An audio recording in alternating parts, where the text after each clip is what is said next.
বৈশ্বিক যুদ্ধ পরিস্থিতিতে উচ্চ মূল্যস্ফীতি, আমদানি খরচ বেড়ে যাওয়া, রপ্তানিতে ভাটা, ঢিলেঢালা রিজার্ভ আর ডলারের বিপরীতে টাকার মান কমে যাওয়া সব মিলে ২০২৪-এর অক্টোবরের মুদ্রানীতিতে কঠোরতা এনে নীতি সুদহার ১০% নির্ধারণ করে বাংলাদেশ ব্যাংক।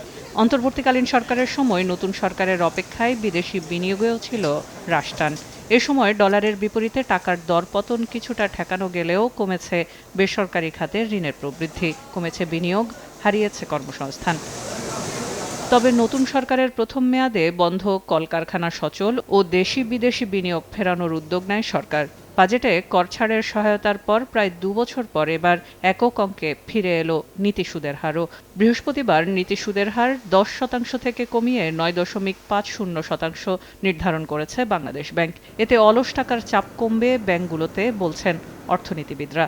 করোনা বা যে কোনো ভাইরাসের এগেইনস্টে ফাইট মানি ব্যাকট্রলের লেফট রাইট। অর্থনীতির অলস টাকা পড়ে থাকা মানেই কিন্তু হচ্ছে যে দিন শেষে আমার যে মানে যে আমরা যে প্রবৃত্তির কথা বলি, আমরা যে গ্রোথের কথা বলি, এগুলো কিন্তু কমে আসবে এবং এর মাধ্যমে ঝুঁকিও বাড়বে, মানে বিভিন্ন ধরনের ঝুঁকি বাড়বে। আর দিন শেষে আমার টাকার কারেন্সি ভ্যালু কিন্তু হারাবে, কারণ আপনি রিজার্ভের পরিমাণও দেখবেন কিন্তু অনেক টাকা এখন। মনিটারি পলিসি বিভাগের বোর্ড সভায় মূল্যস্ফীতি, বৈশ্বিক অর্থনীতির পরিস্থিতি, বিনিয়োগ, বেসরকারি খাতে ঋণ প্রবাহ এবং কর্মসংস্থানের সার্বিক অবস্থা বিবেচনা করে নীতি সুদের হার কমানোর সিদ্ধান্ত নেওয়া হয়েছে বলে জানিয়েছে Bangladesh bank.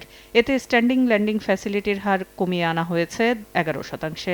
Deposit facility rate অপরিবর্তিত রেখে ৭.৫০%ই থাকছে। রোববার থেকে কার্যকর হবে নতুন এই সুদহার। নীতি সুদের হার কমানোর সিদ্ধান্ত বিনিয়োগের পালে নতুন হাওয়া দিবে, ব্যবসায়ীদের বিনিয়োগমুখী করবে, কারখানায় ফিরবেন শ্রমিকরা, মত খাত সংশ্লিষ্টদের। সবচেয়ে বেশি লাভবান হবে ডেফিনেটলি এসএমই। এবং আপনি দেখেন গত প্রায় ১ বছর যাবৎ আমাদের এক্সপোর্টে যেভাবে ধস নেমেছে, শুধু এক্সপোর্ট ওরিয়েন্টেড না, দেশি বিদেশি লোকাল সবাই কিন্তু ক্ষতিগ্রস্ত হয়েছে এই নীতি সুদহার বেশি থাকায়, ব্যাংক ইন্টারেস্ট বেশি থাকার কারণে দীর্ঘদিন যাবৎ কিন্তু এটা ক্ষতিগ্রস্তের মধ্যে পড়েছে।